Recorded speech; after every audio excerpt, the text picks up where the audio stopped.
Tere! Mina olen Jaana, olen tudeng osteopaat. Osteopaatiasse lükkas mind nii-öelda elulised vajadused mõista suuremalt seda, et miks inimese kehad algatavad endas selliseid protsesse, mis on tihtipeale ebameeldivad, näiteks kroonilised peavalud, kõhuvalud, nende erinevad variatsioonid. Ja kuna minus on alati olnud olemas selline sisemine kutse osata aidata seal, kus enam abi ei ole, siis otsustasin tulla õppima osteopaatiat, mis on minu jaoks terviklik ja aitab mul tänasel päeval oma abi osutada ka rohkematele inimestele. Inimesed on pöördunud minu vastuvõtule erinevate valudega kehas. Enamasti on need inimesed juba väga pikalt valude käes kannatanud ja pole oma probleemile abi leidnud.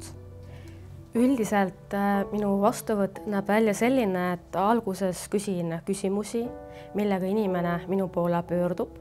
Seejärel vaatan, mida tema keha nii-öelda kõneleb.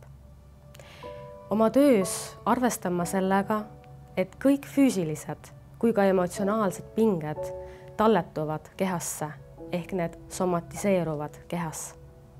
Näiteks kui tuleb vastuvõtule laps, kes pissib öösiti alla või tal on kõhuvalud tugevad, kui ta kooli läheb, siis tuleb vaadata, et milline on lapse emotsionaalne olukord.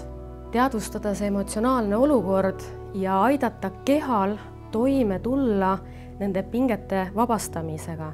Et osteopaatias me saame vabastada ka selliseid pingeid, mis on kehasse talletunud ka emotsionaalsete põhjuste tagajärjel. Kui see sind kõnetab ja sa tunned, et mina saan sind mõnes oma terviseprobleemis aidata, siis ma ootan enda vastuvõtule nii mehi kui naisi, ka lapsi kui ka pensionäre.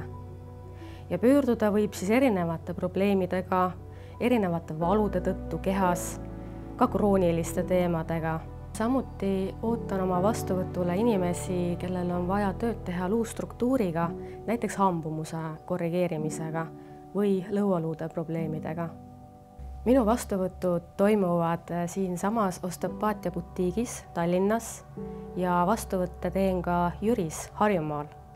Seega, armas inimene, kui sa tunned oma kehas pingeid, mis ei lase sul täisväärtuslikult elada, siis piisab ühest otsusest astuda samm, et midagi oma elus muuta.